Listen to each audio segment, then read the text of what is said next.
right, let's have a word of prayer. God, we thank you for your word. We thank you for having it be saved for us all these years, and that we can read it, we can understand it, we can know how we can please you. We can see how the importance of faith, and how even imperfect people who have faith through all their mistakes, you look down upon them and you're happy with their faith. Help us to have faith, even when we don't know what to do next. Help us to trust you and have confidence in you and commit our life to you. Through Jesus we pray. Amen. All right, so this is sort of the makeup of the land. The Philistines, we know, they are on the west side of the territory, and it is there on the Mediterranean Sea. I don't know what's going on with the projector. No idea. Or is it just the TV? I guess it's just the TV. All right. And notice this last time that the judges' time period was in a very, very volatile time in the world. And when there's volatility in the world, that usually affects different people, because one nation might lose power, and as a result, the people that are there suffer, and a lot of them might want to migrate somewhere else because they're suffering so much. And there's all this migration that's taken place. That's what happened with the Philistines. The Philistines probably were from Crete or Greece. After the Bronze Age ended, they left, and they tried to go to Egypt. There's archaeological evidence that said they tried to go to Egypt. They were repelled by the Egyptians. They came and took over this part of the Promised Land. And so they start because they have superior weapons. They have superior weapons because they have weapons made of iron. They start putting the Israelites in subjection. And so the Israelites are being controlled by the Philistines at this particular time. Before they even cry out for help, God begins to act and sends a child into this world, Samson, by a couple that at this particular point have no children. And I made this comparison that was similar to what it was like in the 1900s. There's a lot of volatility, a lot of people moving around, the world was shaken up because of nuclear power now was becoming the dominant source of weapons in the world. And this isn't something that happens all the time. For instance, the Bronze Age lasted for thousands of years. And then the Iron Age lasted for like 800 years. So it's not something that happens often, but when it does happen, it's something that does shake up the world at that particular moment. So that's the general context of what's happening in the world, and that has come to God's people. We made this note, though, and don't forget this. I think it's important for all of us. No matter how volatile life is, the solution is to trust totally in God. And God will help you. So the political aspects doesn't matter. The financial aspects aren't that important. What's important is trusting in God. And God helps us through all these times. And what the Israelites did is they would trust God for a while, and then they would stop trusting God, and there would be major ramifications for that. And then they would turn back to God, and God would help them. We did note that this was the only time that we have mentioned in these cycles where they didn't cry out for help. God just decided he was going to help them, even though they did not meet that requirement of crying out for help. So, we're going to look at question 1 in a second, but let's sort of pick up where we left off last week. So the Philistines, Samson fell in love, and he was going to get married, and he posed a riddle.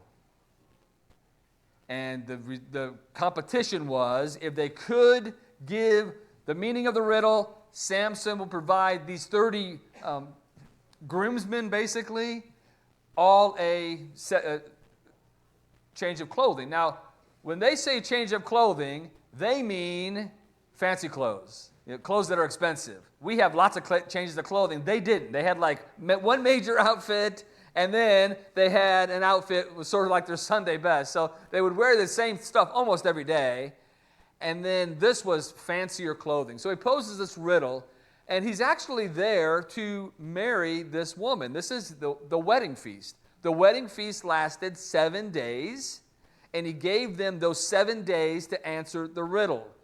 Well, they threatened his soon-to-be wife and said, if you don't get him to tell you what's happened here so we can know the riddle, then we are going to burn your house down, burn your father's house. That's going to be bad, right? And so she realizes she doesn't think she has much of a choice, and so she convinces him to give her the meaning of the riddle. Of course, it took some pestering, it took some nagging for a couple days, but on the seventh day of the wedding feast, he does tell her what the riddle means. She tells it to the leaders to save her family, and then right before sundown. Now that's significant because that's how they would categorize the next day. The next day didn't start at sunrise; it started at sundown. So right before sunrise, they come to Samson and they basically give him the riddle that he has posed and gives him the answer. What's sweeter than honey? What's stronger than a lion? And what was his response? Who dare say it?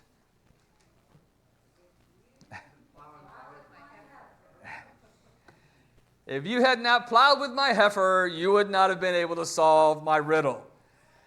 And after that point, he takes off. He leaves. So he leaves, which left the cliffhanger between the two chapters. So here's the question. What do we learn about the destructive power of vengeance from Samson's story? What other biblical examples compare and or contrast to Samson's story? So what has happened after this, let's look at Judges chapter 15 and verse 1. Judges chapter 15, verse 1.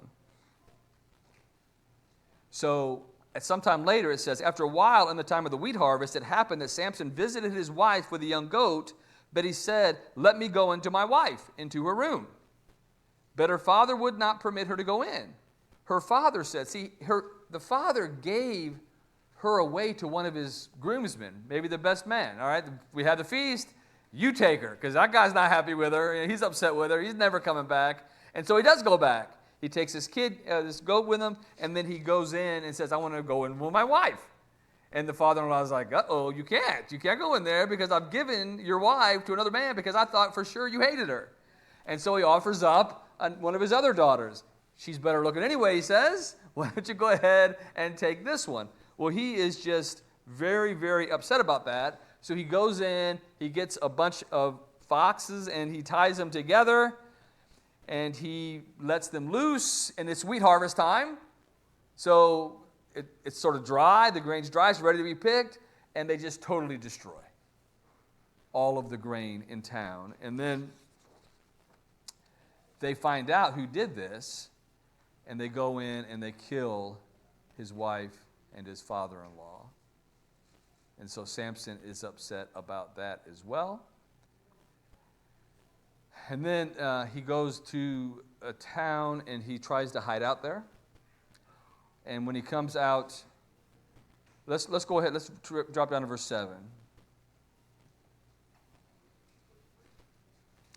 Samson said to them, since you would do a thing like this, I will surely take revenge on you, and after that I will cease. So he attacked them hip and thigh with a great slaughter, and he went down and dwelt in the cleft. Now the Philistines went up, encamped in Judah, and deployed themselves against Lehi, and the men of Judah said, why have you come up against us? So they answered, we have come up to arrest Samson, to do him as he has done to us. See this vengeance thing? I'm going to do to you what you've done to me. And then he does something to them, and they say, I'm going to do to you what you've done to me. And so they go down to Samson, and they say, look, Samson, don't you realize that we are under the power and control of the Philistines, and you're causing a lot of trouble for us here. The Philistines are here, and they want to do some harm to us. And he says, all right, I'll let you arrest me as long as you promise not to kill me. And so they tie him up. They take him to the Philistines. When he gets to the Philistines, it says that the ropes on him just go away like flax after it's been burned. It's just nothing. He takes the jawbone of a donkey. He kills 1,000 of the Philistines. And so you have another huge slaughter here. He gets thirsty. God provides him water out of a spot there. So here's the question. What do we learn about the destructive power of vengeance from Samson's story? And what other biblical examples compare and or contrast with Samson's story?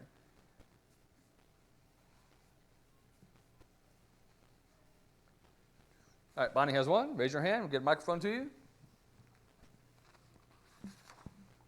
I thought about when Simeon and Levi, Diana's brothers, slaughtered the men of Shechem.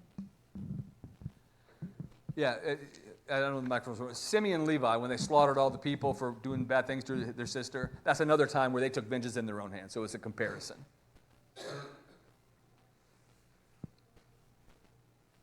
Right? Anyone up here? Somebody raise your hand, so give Luke something to do. All right, Mike? And David's family later with his children, when the daughter was raped, and then the son did nothing, or he did nothing, the vengeance that was taken by the Absalom, was it? Or? Yes, Absalom took vengeance. Right. On Amnon. Yep, very good. Another example of vengeance. All right, so what do we learn about vengeance, though? That should be something you have to study about, you have to think about. What do we learn about vengeance through these stories? We got Herb up here. One thing is, vengeance isn't easy to stop. Right? So once you start this process of vengeance, then it's like it always seems to go up a notch. You know, vengeance by definition of what vengeance is I'm trying to do you as much harm as I possibly can because I do want it to stop. I want to totally demolish you so that you don't come back and offer me an event. But that usually doesn't happen that way. As long as there's still life left, the next family member step up and they try to have vengeance on someone else. So somebody else had it before, okay, go ahead. I thought somebody else had it. I was just going to say, you know, we know the scripture, vengeance is mine, says the Lord. So it's not up to us. It's not our role to show vengeance. It's our role to show mercy or compassion or try to resolve it, try to talk to people, try to be civil and gracious, you know, with resolving issues because there are issues. That a lot of the stuff that happened to him just wasn't right. Yeah, and what he did wasn't right because he sort of acknowledges that when he says, "This time when I do this, I'll be justified in doing it." So it's like looking back at the last time he did it, he realized he probably wasn't justified in doing that, but now he feels justified because of what they did to his wife and his father-in-law. Randy?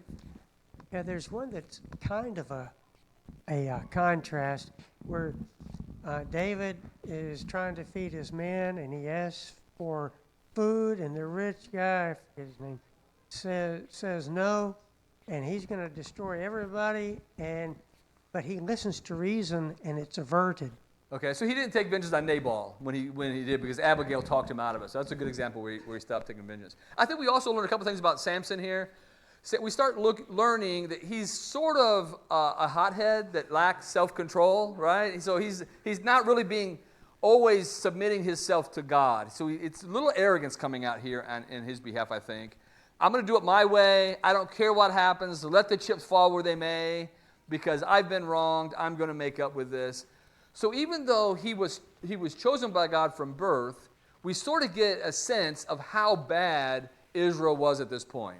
One thing is the priests that should have been representing God, they weren't doing that anymore. And so God raises up Samson to do it, and later he's going to raise up Samuel to do it, who was also a Nazirite from birth. But Samson doesn't do it very well. He's not doing a good job on this particular occasion. So anything else on this one? I don't know why that TV's doing that. That TV's really messing up. The TV back there is really messing up. Yeah, honestly. All right, so question number 2. How does God's Spirit empower Samson to break free from the ropes and defeat 1,000 Philistines with a donkey's jawbone? And what does this teach us about God's role in Samson's victory? First of all, let's note this. Samson already has done a couple things. One is he walks through the vineyard, sort of separated from his parents. His parents probably did not walk through the vineyard because they knew that he wasn't supposed to. He walked through the vineyard when the lion attacks. So he's too close to grapes. Second, when he eats the honey, where does the honey come from? A dead carcass. Another no-no for him in violation. And it's probably why he didn't tell his parents, which you probably wouldn't be very happy about that if you found out later. Is he didn't even tell them about the riddle, is that, you know what, he gave us some of that honey, and he took it out of the carcass of a dead lion. Probably would not make too many people very happy about that, right? No, we want to do it that way.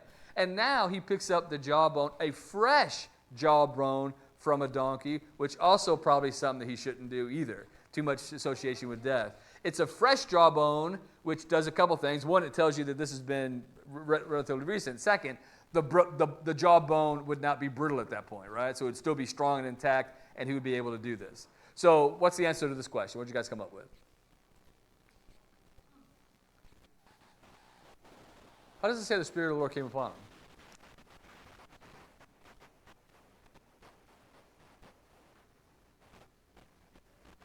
Mightily? When the Spirit of the Lord comes upon somebody, it usually isn't done in a timid way. I mean, it just overpowers him and gives him the ability to kill 1,000 Philistines with the jawbone of a donkey. Now, we know there was a judge earlier that killed, it was Shamgar that killed 600 Philistines with an ox goad. But here you have him carrying out this. And I always thought trying to picture these scenes in your head is difficult sometimes. The best thing that I could do, you ever watch like a martial arts video, and like one guy will run up to the guy and he'll knock him out, and then the next guy will run up to him and he'll knock him out, and you're like, why don't you just all rush him at the same time? He can't kill it. But somehow the Spirit of the Lord was upon Samson, and he was able to kill 1,000 of them with just the jawbone of a donkey. But what does this tell us about God's role in Samson's victories?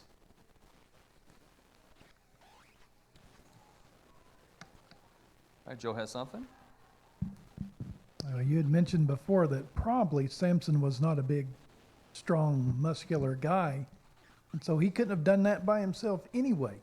He could have had the fury, if you will, the indignation within himself, but he didn't have the physical body. I mean, like you said, to take on 1,000 people with a jawbone, that would have been virtually impossible.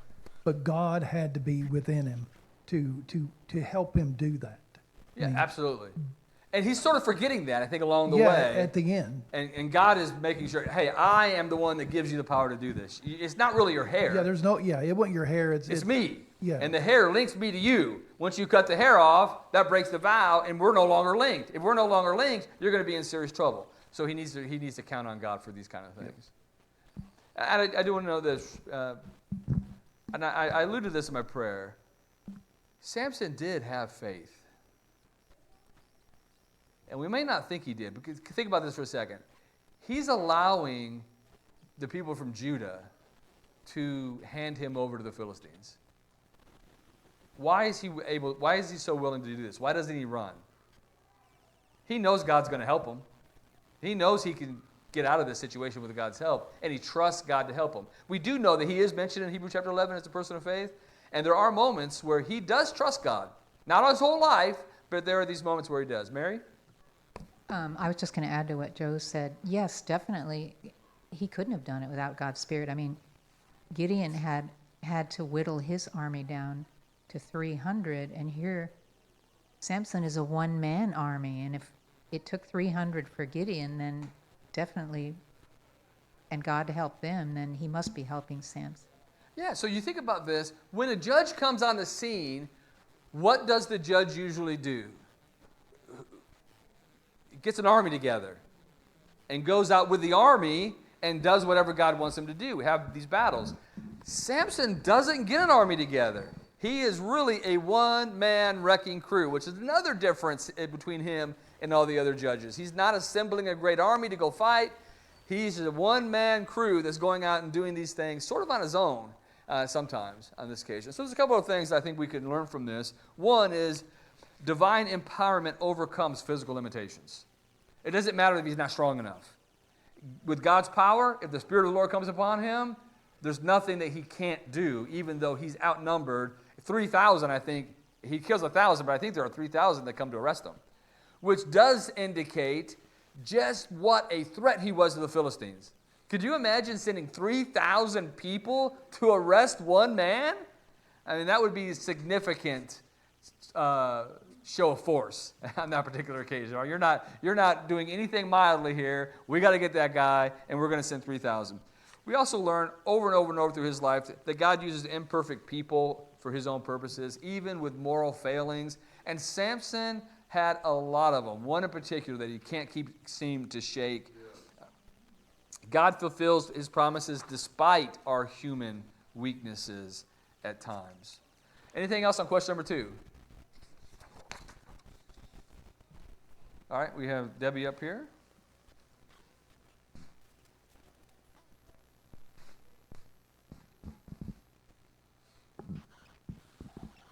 Mine is actually a question for you because I'm just a little puzzled about the whole thing.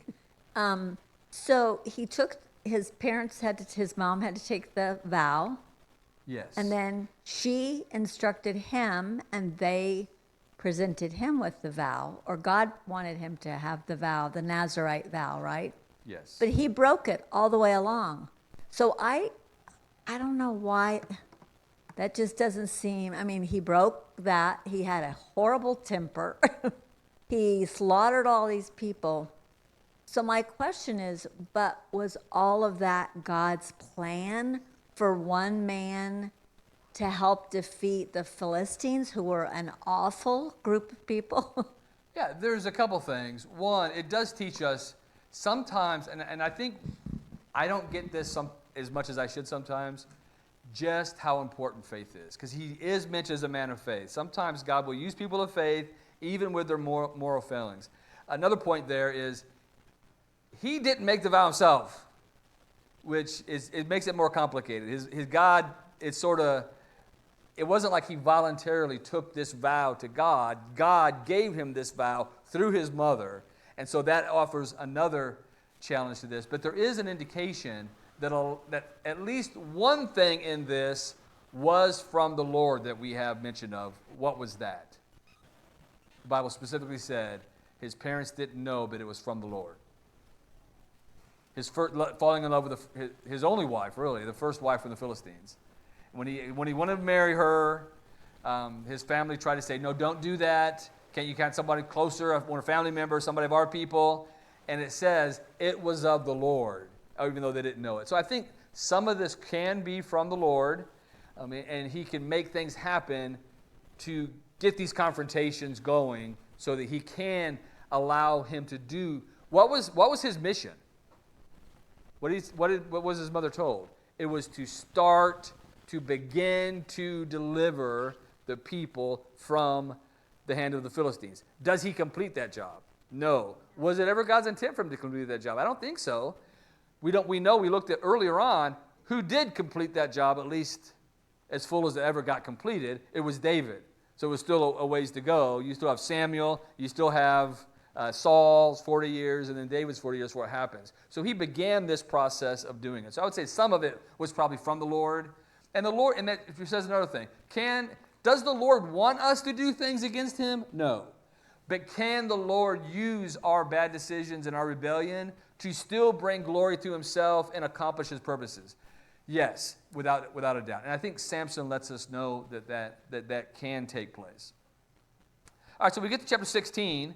Chapter 16, we have it come up again, Herb. It says in verse 1, now Samson went to Gaza and saw a harlot there, and he went in to her.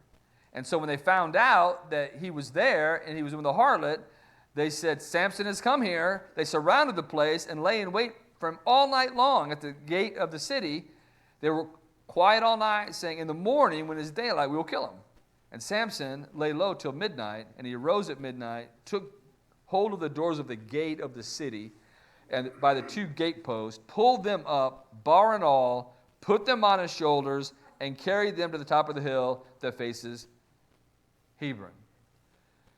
So the question now, in question number 3,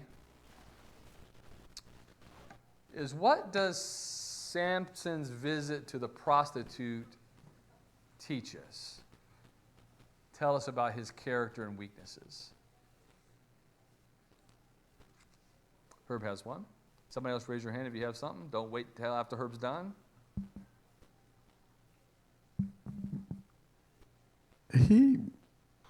This was very selfish and very self-centered, and without any discipline at all. It was just, I feel, kind of like what we learned about in the 60s when I was growing up. If it feels good, do it. And that's what he seems to be doing. It's shocking every time I read it. Do you agree? Oh, yeah. Absolutely. He has an issue, right? And his issue, a lot of it comes down to his inability to say no to his carnal passions and go to women that he's not supposed to. So it just seems like he never learns the lesson. He keeps going. Can I pick on Manoah again? You can. Did Manoah, was there a lack of fatherly bonding and parenting here? I mean, I don't know. Some people are just loose cannons. It's hard to explain. this is very hard to explain. And it's not overly unusual for men to find themselves in situations with women that they shouldn't be in. But and this not, is Samson. And it's not. It happens to men of power. It happens to men of influence. But he's a judge. I know that. It happened to David. Look at what David did. He committed adultery and had it covered up with murder. That was bad. He was a man after God's own heart, man of faith. So, are there certain temptations that might be hard for one person to shake? In other words, we don't all have the same ones, right? Amen. But we Amen. have different ones that are hard to shake. And somebody who doesn't have that particular inability to control their desires may look at that and say, I don't get it. I don't understand. But they would look at you and say, I don't get it. I don't understand. Why does Herb keep messing up over here? He's an elder. Why does Dwayne keep messing over here? He's a preacher. Why does he keep messing over here? He's a judge. He should know better. And so I think the story is a story of human weakness, but it's also a story of God's grace as he continues to go on. Somebody else has a microphone. No, John, you had a microphone. You want to say something? You had brought it up about David. I mean, he had the same problem as Samson did, and then he just took it all the way to murder. Yeah. But then, but we also look at it and go, man, really? Kidding? And then we think, God said to us it was a man after his own heart, because in the end, Samson fulfilled what God needed him to do. He does, and we'll get to that in a second. So I think we can see, as her pointed out, a total lack of self-control. We also see his disregard for his Nazirite vow. As Debbie pointed out, he didn't really have the regard for it that his parents did, not the regard for it that God wanted him to have for it. It was something that he could discard without even thinking twice about it. It doesn't seem like he ever, hey, that's probably, I shouldn't do that because I'm a Nazirite. A lot of this stuff he shouldn't do just because he's one of God's people, right? So it doesn't have anything to do necessarily with the Nazirite vow. I think we're starting to see his pride and overconfidence come out even more and more, to be so emboldened to go into a prostitute. And then, knowing that they're coming to look for you, he picks them up. Now this is what he does, is sort of an awakening to God's people and the Philistines. He takes those gates into the territory of Judah. That basically he's not in the outskirts, like in the very heart of Judah, and says, look, you don't belong here, and tells Judah, we don't belong being subjects to the Philistines. And I think that was a message he was sending to both the Philistines and God's people. Bonnie? In Judges 14:4, when he wanted to marry the woman from Timnah, his father and mother didn't want him to, but it said that it was of the Lord. He was seeking an occasion to move against the Philistines. And I think he knew he could use this man to accomplish the things that he wanted to kill a bunch of them. Yeah, that's a good point too. Does God oftentimes not make people do something, but knows the kind of person they are going to be, and uses that to accomplish his will? I mean, it was with Pharaoh and others. So it could be that, hey, you know what? I'm not going to pick a choir boy for this job. I'm going to pick someone who has some issues to really get under the saddle a little bit, to burn under the saddle, and really cause some angst between, because the people have become complacent. Where we are right now in the time of the judges with the Philistines is there's a lot of intermarriage. This doesn't seem to be shocking to the Philistines that the Israelites want to intermarry. It doesn't seem to be shocking to the Israelites. It's just become a way of life. And so there needs to be a shakeup.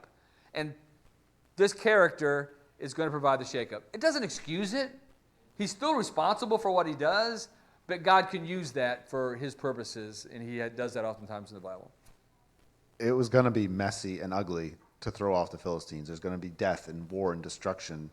And Samson's a messy guy. So he didn't seem to mind. It's another example of God doing things in a way we're all having this conversation like, this doesn't make sense to us.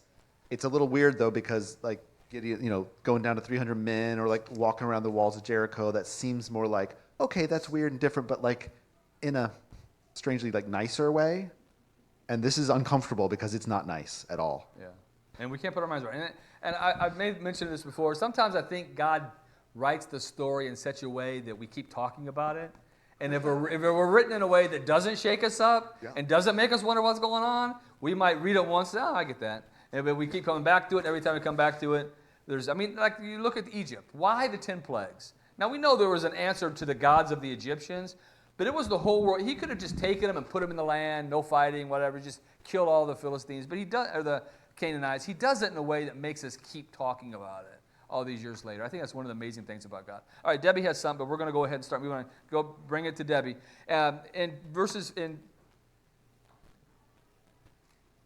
We now go to the main story, one of the main stories. Go ahead. Just off of what he said, I didn't think about it, but just think God used one person instead of armies of people getting slaughtered. I think that's a great point. I never thought of that.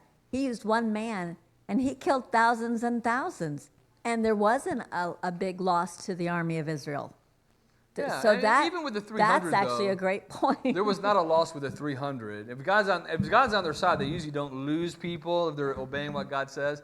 But it does bring it down to even greater odds than 300 to 450 to 1. That was the odds in Gideon. Now you have 3,000 to 1, and God still delivers victory. So what happens next? He fell in love with Delilah, and there's no indication that he married her. And so he's not only going to a prostitute, now he goes to a Philistine and lives with her and isn't married to her. He's, that first thing didn't work out very well. I'm not going out back and trying to marry her. I'm just gonna live with her.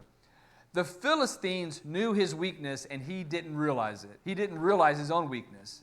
And so he fell in love. Now we got him where we want him now because this is his weak spot. And so they go to Delilah, and they also know what Delilah's weak spot is. What was his only wife's weak spot? It was threatening the family.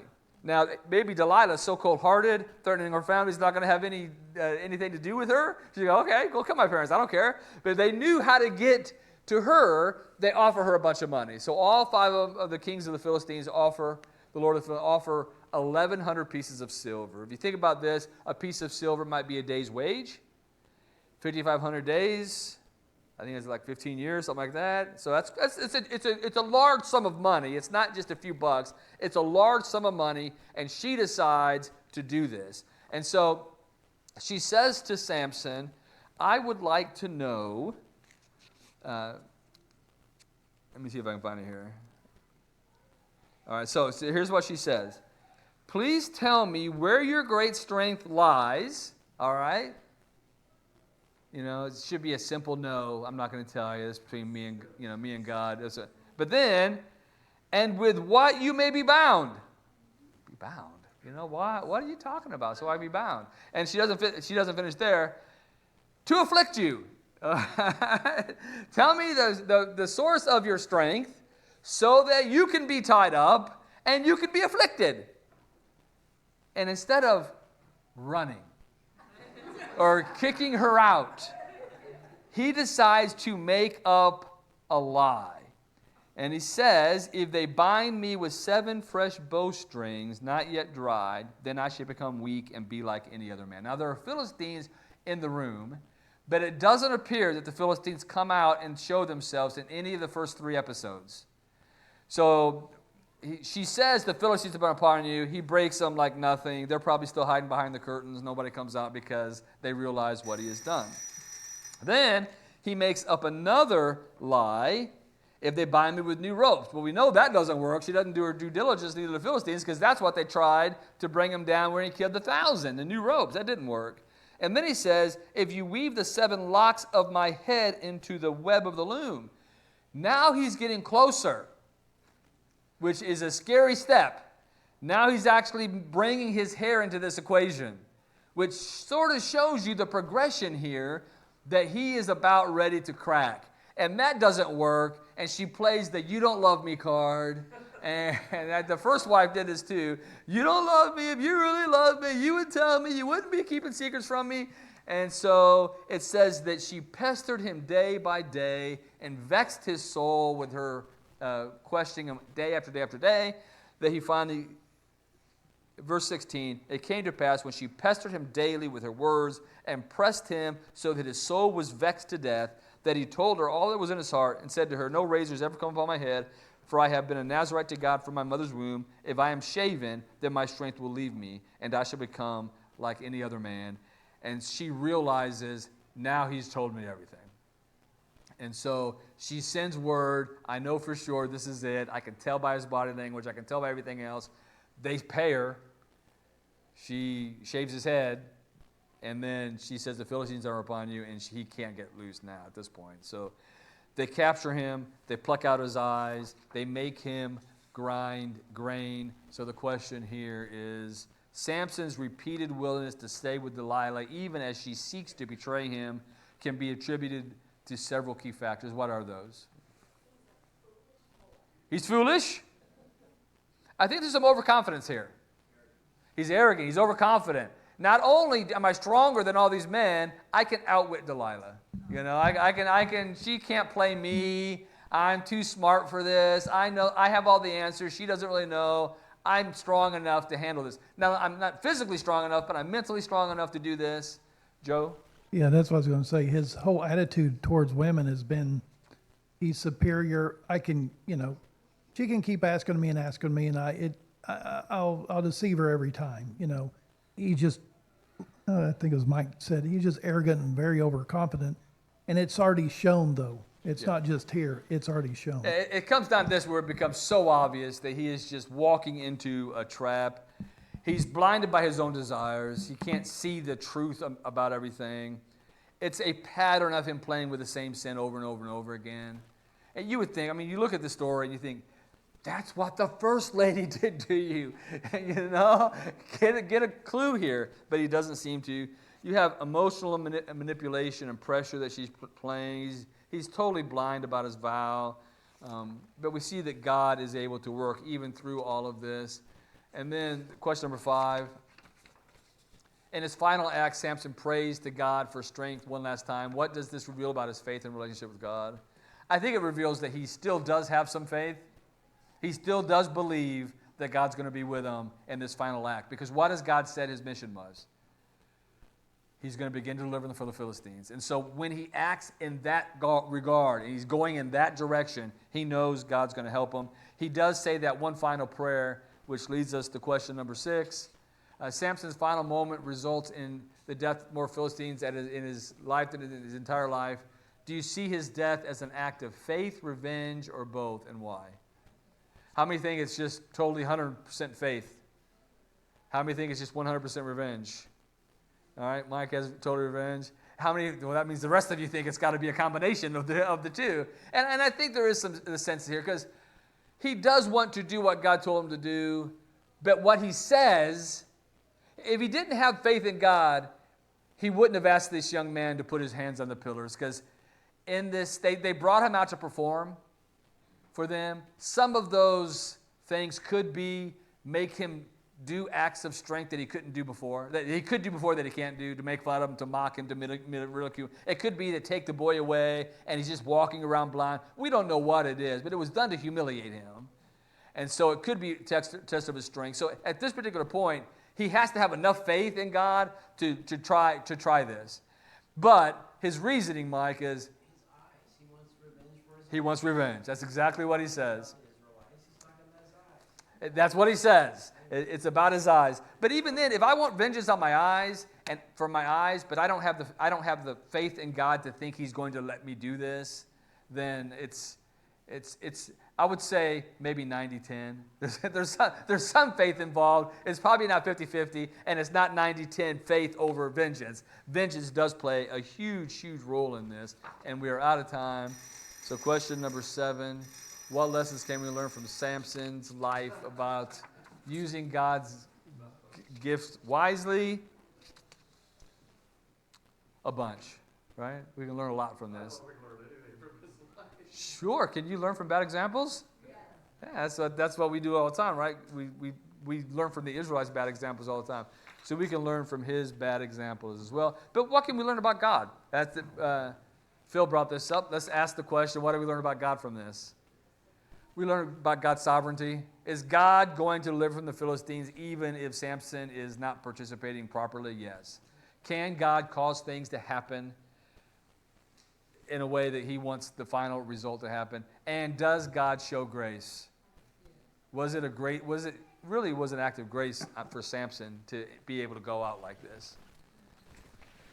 All right. Go ahead. You guys go ahead and come in. I have one more thing. I have questions for Sunday. Sunday is our Cultural Sunday class. And we're going to deal with the topic, whose responsibility is it to educate our children? So that's going to be the topic that we deal with, and I have questions for you on that to help get your minds thinking in that direction.